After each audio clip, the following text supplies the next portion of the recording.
अध्याय 5 हमारा क्या है? सर्वनाम। सर्वनाम सर्वनाम के कितने भेद होते हैं? तो 6 भेद होते हैं। कौन कौन से? पुरुषवाचक सर्वनाम, निश्चयवाचक सर्वनाम, अनिश्चयवाचक सर्वनाम, संबंधवाचक सर्वनाम, प्रश्नवाचक सर्वनाम, निजवाचक सर्वनाम। पुरुषवाचक सर्वनाम के 3 भेद होते हैं: उत्तम पुरुषवाचक, मध्यम पुरुषवाचक, अन्य पुरुषवाचक। और पुरुषवाचक के कितने भेद होते हैं? 3। उत्तम पुरुषवाचक, मध्यम पुरुषवाचक, अन्य पुरुषवाचक। और निश्चयवाचक सर्वनाम कौन कौन से? यह और वह। निश्चयवाचक सर्वनाम कौन से? यह और वह। निश्चयवाचक सर्वनाम है यह वह। अनिश्चयवाचक सर्वनाम कौन है? कोई कुछ। अनिश्चयवाचक सर्वनाम कौन है? कोई कुछ। संबंधवाचक सर्वनाम कौन सा है? जो और सो। संबंधवाचक सर्वनाम है जो सो। प्रश्नवाचक सर्वनाम कौन सा है?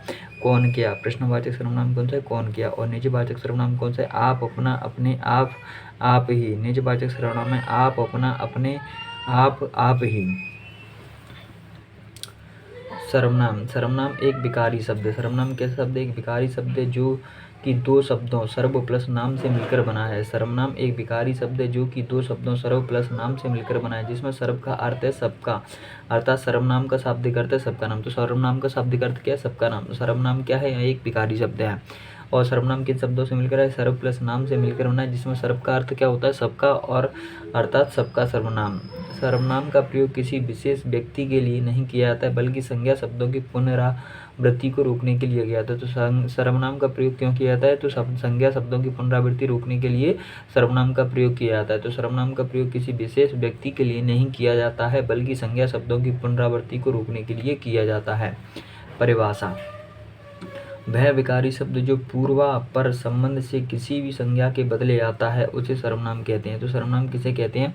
वह विकारी शब्द जो पूर्वापर संबंध से किसी भी संज्ञा के बदले आता है, उसे सर्वनाम कहते हैं। सर्वनाम शब्दों का प्रयोग वाक्य में करने से वाक्य का अर्थ नहीं बदलता है, बल्कि वही अर्थ बना रहता है। सर्वनाम शब्दों का प्रयोग वाक्य में करने से वाक्य का अर्थ नहीं बदलता है, बल्कि वही अर्थ बना रहता है। जैसे यदि हम सर्वनाम का प्रयोग कर रहे हैं तो सर्वनाम के वाक्य का अर्थ नहीं बदलेगा, बल्कि वही की वही रहेगा। जैसे मैं, तुम, आप, यह, वह आदि सर्वनाम शब्द है। तो यहाँ क्या है? मैं, तुम, आप, यह, वह आदि सर्वनाम शब्द है। हिंदी में कुल या मूल सर्वनाम की संख्या कितनी होती है? तो 11 होती है। हिंदी में कुल या मूल सर्वनामों की संख्या कितनी होती है? तो 11 होती है। 11 होती है। 11 कौन कौन सी है? मैं, तू, आप, यह, वह, जो, सो, कौन, क्या, कोई, कुछ। मैं, तू, आप, यह, वह, जो, सो, कौन, क्या, कोई, कुछ आदि। किंतु अगर प्रयोग की दृष्टि से सर्वनाम के भेद हैं तो देखा जाए तो कितने होते हैं? तो 6 भेद होते हैं। तो प्रयोग की दृष्टि से सर्वनाम के 6 भेद होते हैं। पहला सर्वनाम है हमारा पुरुषवाचक सर्वनाम। पुरुषवाचक सर्वनाम जो सर्वनाम शब्द वक्ता, श्रोता अथवा किसी अन्य व्यक्ति के लिए प्रयोग किया जाता है, उसे पुरुषवाचक सर्वनाम कहते हैं। तो पुरुषवाचक सर्वनाम किसे कहते हैं? जो शब्द वक्ता, श्रोता अथवा किसी अन्य व्यक्ति के लिए प्रयोग किया जाता है, उसे पुरुषवाचक सर्वनाम कहते हैं। पुरुषवाचक सर्वनाम किसे कहते हैं? जो सर्वनाम शब्द वक्ता, श्रोता अथवा किसी अन्य व्यक्ति के लिए प्रयोग किया जाता है, उसे पुरुषवाचक सर्वनाम कहते हैं। पुरुषवाचक सर्वनाम के 3 भेद या प्रकार होते हैं। पुरुषवाचक सर्वनाम के 3 भेद या प्रकार होते हैं। जैसे उत्तम पुरुषवाचक। उत्तम पुरुष में मैं, हम, मुझे, मैंने, मेरा, मुझको, हमको, हमें आदि आते हैं। उत्तम पुरुषवाचक में मैं, हम या तो मूल हैं, लेकिन इनसे मिलकर बनते हैं मुझे, मैंने, मेरा, मुझको, हमको, हमें आदि आते हैं। मध्यम पुरुषवाचक में तू, तुम, आप आते हैं। तू, तुम, आप आते हैं और इससे बनते हैं तुझे, तुझको, आपको, आपके आदि आते हैं। मध्यम पुरुषवाचक में तू, तुम, आप और तुझे, तुझको, आपको, आपके आदि आते हैं। अन्य पुरुषवाचक में यह, वह आते हैं। ये, वे और उनको, उसका, उसको, इन्हें, उन्हें, उसने, इसने आदि आते हैं। अन्य पुरुषवाचक में यह, वह, ये, वे, उनको, उसका, उसको, इन्हें, उन्हें, उसके, इसके आते हैं। उत्तम पुरुषवाचक सर्वनाम। उत्तम पुरुषवाचक सर्वनाम किसे कहते हैं? वक्ता या लेखक जिन शब्दों का प्रयोग स्वयं के लिए करता है, उसे उत्तम पुरुषवाचक कहते हैं, उत्तम पुरुष कहते हैं। वक्ता या लेखक जिन शब्दों का प्रयोग स्वयं के लिए करता है, उसे उत्तम पुरुष कहते हैं। उत्तम पुरुष में स्वयं के लिए भी करते हैं। जैसे मैं, हम। लेकिन सर्वनाम में कारकों की विभक्तियाँ लगाने से इन के रूप में परिवर्तन या विकृत हो जाता है, और मैं और हम के अलावा भी कई शब्दों का निर्माण हो जाता है, जो कि उत्तम पुरुष के अंतर्गत ही आते हैं। जैसे मैं, हम। लेकिन सर्वनाम में कारकों की विभक्ति लगाने से इनके रूप में परिवर्तन या विकृत हो जाता है, और मैं और हम के अलावा भी कई शब्दों का निर्माण हो जाता है, जो कि उत्तम पुरुष के अंतर्गत आते हैं।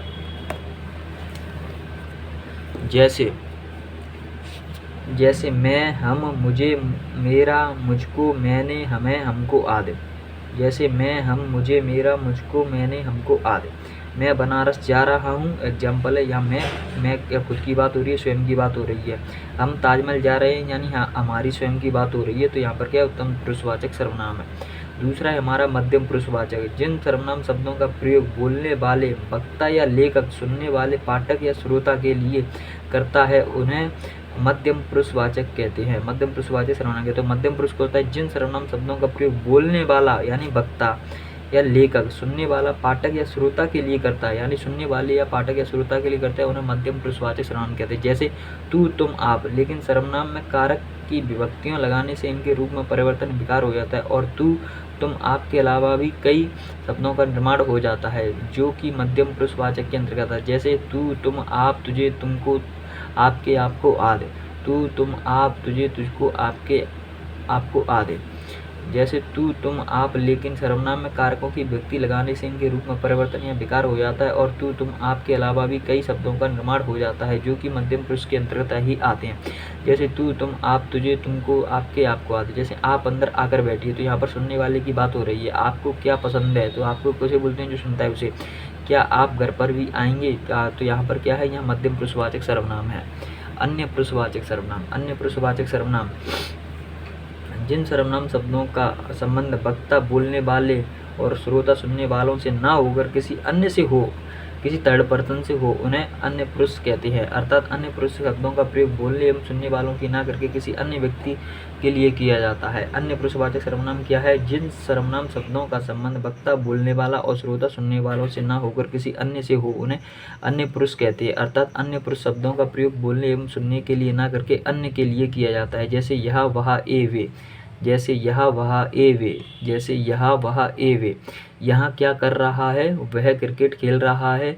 वे भ्रष्टाचार के प्रबल विरोधी थे, वह कल मुझसे मिलने आएगी। तो यहाँ पर अन्य पुरुषवाचक सर्वनाम है यह, वह, वे, वह। यह क्या है, अन्य पुरुषवाचक सर्वनाम है।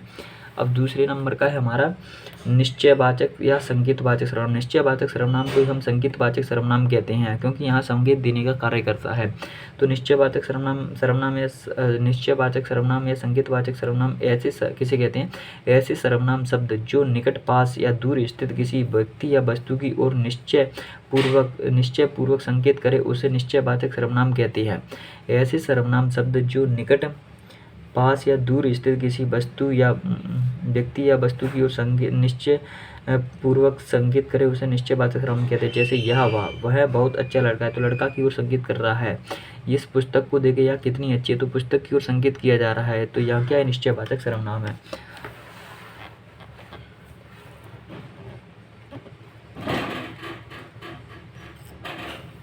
जैसे यहाँ मकान मेरे भाई का है, तो मकान की ओर संकेत किया रहा है। यहाँ मेरी पतंग है, यहाँ मेरी किताब है। तो उपरोक्त वाक्यों में प्रयुक्त यह और वह शब्द किसी निश्चित व्यक्ति या वस्तु की ओर संकेत करा जाता है या निश्चयवाचक सर्वनाम। तो यह कौन सा सर्वनाम है, निश्चयवाचक सर्वनाम है। और तीसरा है हमारा अनिश्चयवाचक सर्वनाम। अनिश्चयवाचक सर्वनाम किसे कहते हैं, ऐसे सर्वनाम शब्द जिससे किसी निश्चित व्यक्ति या वस्तु का बोध जानकारी नहीं होता है उसे अनिश्चयवाचक सर्वनाम कहते हैं। अनिश्चय कहते हैं, अनिश्चय मानी जो इसका निश्चय ना हो। ऐसा सर्वनाम शब्द जिससे किसी निश्चय व्यक्ति या वस्तु का बोध या जानकारी नहीं होता है उसे अनिश्चयवाचक सर्वनाम कहते हैं। जैसे कोई कुछ क्या है, या अनिश्चयवाचक सर्वनाम है। जैसे कोई आ रहा है, तो कोई आ रहा है, यहाँ पर निश्चय पता नहीं चल रहा है कि कौन आ रहा है। जैसे दूध में कुछ पड़ा है, क्या पड़ा है पता नहीं चल रहा है। तो यहाँ एग्जाम्पल है, कोई आ रहा है, दूध में कुछ पड़ा है, कोई सज्जन आपको बुला रहे हैं, कोई आपसे मिलने आ जा है, उसने कुछ नहीं कहा है, कोई गाना गा रहा है, देखो बाहर कोई आ जा है, वहाँ कुछ खा रहा है। उपरोक्त वाक्यों में कोई और कुछ सर्वनाम शब्दों से किसी निश्चित व्यक्ति या वस्तु का बोध नहीं हो रहा है, अतः यहाँ अनिश्चयवाचक सर्वनाम है। तो इनसे किसी निश्चित व्यक्ति या वस्तु का बोध नहीं हो रहा है, तो यहाँ पर अनिश्चयवाचक सर्वनाम। और कोई का प्रयोग किया जाता है प्राणीवाचक के लिए, कुछ का प्रयोग किया जाता है अप्राणीवाचक के लिए। चौथा है हमारा संबंधवाचक सर्वनाम। संबंधवाचक सर्वनाम क्या कहता है हमारा, ऐसा सर्वनाम शब्द जो किसी दूसरे संज्ञा या सर्वनाम से संबंध स्थापित करने के लिए प्रयुक्त किए जाते हैं उन्हें संबंधवाचक सर्वनाम कहते हैं। संबंधवाचक सर्वनाम किसे कहते हैं, ऐसे सर्वनाम शब्द जो किसी दूसरे संज्ञा या सर्वनाम से संबंध स्थापित करने के लिए प्रयुक्त किए जाते हैं उन्हें संबंधवाचक सर्वनाम कहते हैं। जैसे जो सो जैसा वैसा वहाँ जिसकी उसकी जैसी वैसी आदि। तो यहाँ क्या है, संबंधवाचक सर्वनाम है। जैसे जिसकी लाठी उसकी भैंस, यहाँ पर लाठी और भैंस का संबंध बताया जा रहा है।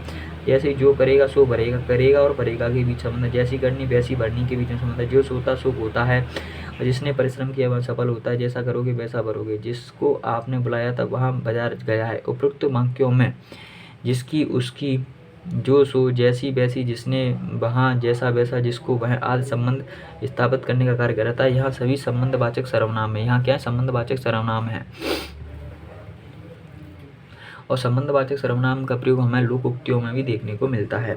और पांचवा है हमारा प्रश्नवाचक सर्वनाम। प्रश्नवाचक सर्वनाम क्या है, जो सर्वनाम शब्द संज्ञा के स्थान पर तो आते ही हैं किंतु वाक्य का प्रश्न बनाते हैं, उन्हें प्रश्नवाचक सर्वनाम कहते हैं। पांचवा हमारा क्या है, प्रश्नवाचक सर्वनाम। तो प्रश्नवाचक सर्वनाम किसे कहते हैं, जो सर्वनाम शब्द संज्ञा के स्थान पर तो आते ही हैं किंतु वाक्य को प्रश्नवाचक बनाते हैं, उन्हें प्रश्नवाचक सर्वनाम कहती है। प्रश्नवाचक सर्वनाम अर्थात जिन सर्वनाम शब्दों से किसी प्रश्न का बोध हो उसे प्रश्नवाचक सर्वनाम कहते हैं। प्रश्नवाचक सर्वनाम वाले वाक्यों के अंत में प्रश्नवाचक चिन्ह लगा रहता है। प्रश्नवाचक सर्वनाम वाले वाक्यों के अंत में प्रश्नवाचक चिन्ह लगा रहता है। तो प्रश्नवाचक सर्वनाम किसे कहते हैं, जो सर्वनाम शब्द संज्ञा के स्थान पर तो आते ही हैं किंतु वाक्य को प्रश्नवाचक बनाते हैं, प्रश्नवाचक सर्वनाम कहते हैं। अर्थात जिन सर्वनाम शब्दों से किसी प्रश्न का बोध हो उसे प्रश्नवाचक सर्वनाम कहते हैं। प्रश्नवाचक सर्वनाम वाले वाक्यों के अंत में प्रश्नवाचक चिन्ह लगा रहता है। जैसे क्या कौन कैसे, जैसे क्या कौन कैसे। आप मुझसे क्या चाहते हो, कौन खेल रहा है। आप मुझसे क्या चाहते हो, कौन खेल रहा है, या प्रश्न पूछा जा रहा है। यहाँ काम कैसे बिगड़ेगा, किस से झगड़ा करते हो।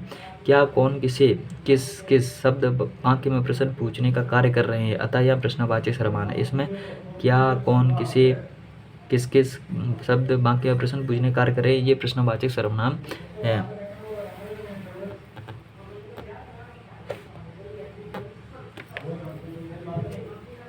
नोट, प्रश्नवाचक वाक्यों में कौन शब्द का प्रयोग प्राणियों के लिए एवं क्या शब्द का प्रयोग अप्राणी या निर्जीव पदार्थों के लिए किया था। तो प्रश्नवाचक में कौन शब्द का प्रयोग प्राणियों के लिए और क्या शब्द का प्रयोग अप्राणी पदार्थों के लिए किया जाता है। तो प्रश्नवाचक वाक्यों में कौन शब्द का प्रयोग प्राणियों के लिए, क्या शब्द का प्रयोग अप्राणी निर्जीव पदार्थों के लिए किया जाता है। छठा है हमारा निजवाचक सर्वनाम। छठा क्या है हमारा, निजवाचक सर्वनाम। ऐसे सार्वनामिक शब्द जिनका प्रयोग स्वयं के लिए किया जाता है, ऐसे सार्वनामिक शब्द जिनका प्रयोग स्वयं के लिए किया जाता है वे निजवाचक सर्वनाम कहलाते हैं।